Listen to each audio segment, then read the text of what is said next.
વડોદરા શહેરમાં અલગ અલગ જગ્યા પર અલગ અલગ વિસ્તારોમાં ઢોરોના લીધે ઘણા બધા ગંભીર અકસ્માત સર્જાય છે। નિર્દોષ લોકો મોતને ભેટે છે અને ઘરડા લોકોને નાની મોટી ઈજાઓ પણ થાય છે।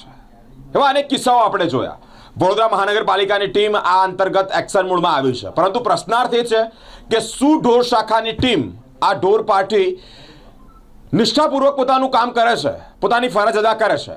કારણ એનું એ છે કે જ્યારે ઢોર માલિકોને એડવાન્સ ખબર પડી જાય છે કે આ ઢોર પાર્ટી એટલે કે કોર્પોરેશનની ટીમ ક્યાં જવાની છે અને ઢોરો કેવી રીતે પકડશે, લગભગ માહિતી ત્યાં સુધી પણ છે કે ઢોર પકડાયા પછી થોડા ઘણા પૈસા આપી અને છટકબાજી એટલે કે છૂટી પણ જાય છે।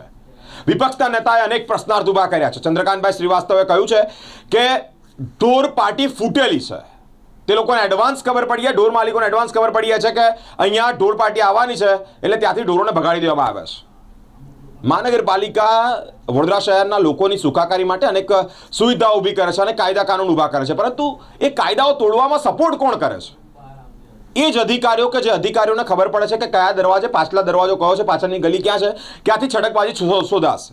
ઇવન ઢોર પાર્ટી પૂરતી આ વસ્તુ સીમિત નથી, એ અલગ અલગ ડિપાર્ટમેન્ટ, સરકારી અલગ અલગ ડિપાર્ટમેન્ટોમાં ફ્રોડ કેમ થાય છે, કેમ લોકો દાદાગીરીઓ કરતા થયા છે?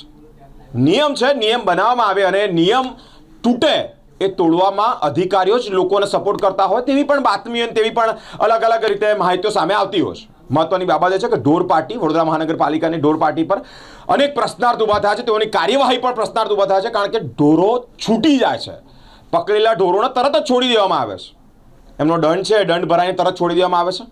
ત્યાં સુધીની પણ માહિતી છે કે ઘટના સ્થળે જો પકડાય અને ત્યાંથી જ ભગાડી દેવામાં આવે તો આટલા પૈસા, તમે ઢોર લઈ જાઓ અને ત્યાંથી પછી છોડવામાં આવે તો આટલા પૈસા, એટલે પૈસાનું સેટિંગ છે। એટલે કે આ ઢોર પાર્ટી આખી ફૂટેલી છે તેવા વિપક્ષના નેતા ચંદ્રકાંતભાઈ શ્રીવાસ્તવે આકરા પ્રહાર કર્યા છે। પાલિકાએ આ બાબતે અવેર થવું પડશે। કારણ એનું એ છે કે અકસ્માત એટલા વધી રહ્યા છે આ ઢોર પાર્ટીના લીધે, ઢોરોના લીધે, કે જ્યાં ઢોર પાર્ટી જ ફૂટેલી હોય તેવું સ્પષ્ટ સાબિત થાય છે।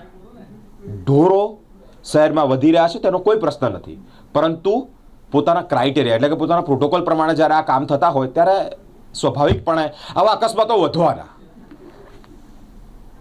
ભર દિવસે ઢોરો રસ્તા પર દોડે, રંફાટ દોડે, નિર્દોષ લોકો જે વાહન ચાલકો વાહન હંકારતા હોય તેમને અકસ્માત થાય। પાલિકા એક્શન મોડમાં છે કે પછી કયા પ્રકારની કાર્યવાહી કરી રહી છે, અનેક પ્રશ્નાર્થ ઊભા થયા છે।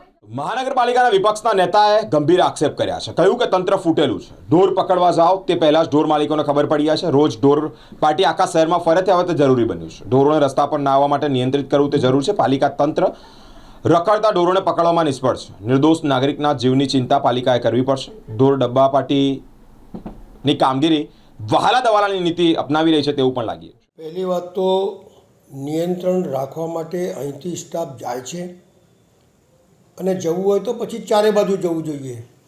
એક ગાડી નીકળી એના પહેલાં તો ખબર પડી જાય છે કે આ વિસ્તારમાં આવવાના છે, એવો તો ફૂટેલું તંત્ર છે। હવે આ ફૂટેલા તંત્રની અંદર જ્યાં ગાયો લઈ જાય છે ત્યાંથી બી છોડાઈ જાય છે, એટલે સવાલ એ આવે છે, સર સિયાજીરાવ ગાયકવાડની વખતમાં જે લોકો ગાય પાલવા માટે એમને જગ્યા આપેલી, ત્યાં પોતાના ગાયોને રાખી શકે એવી જગ્યાઓ આપેલી હતી, એ બધી જગ્યાઓ હજમ થઈ ગઈ છે। ત્યાં દુકાનો બની ગઈ છે, લાયસન્સો આપતા નથી, તો લાયસન્સ ના આપતા હોય તો પછી ગાયો શહેરમાં રખડે છે કઈ રીતે? જો આપણે લાયસન્સ જ ના આપતા હોય તો કઈ રીતે રખડે? પછી આપણા સ્ટાફ માર ખાઈને આવે છે, દરેક વખતે ઝઘડાઓ થાય છે, તો તમારાથી નિયંત્રણ નથી થતું એ હકીકત છે।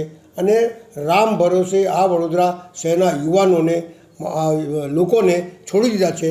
જે ગાયને મારવું હોય મારે, જેને મરવું હોય મરે, તંત્ર ઊંઘતો છે, પોલીસ ખાતા જુઆ કરે છે અને માણસોને નુકસાન થઈ રહ્યું છે, એ હકીકત છે।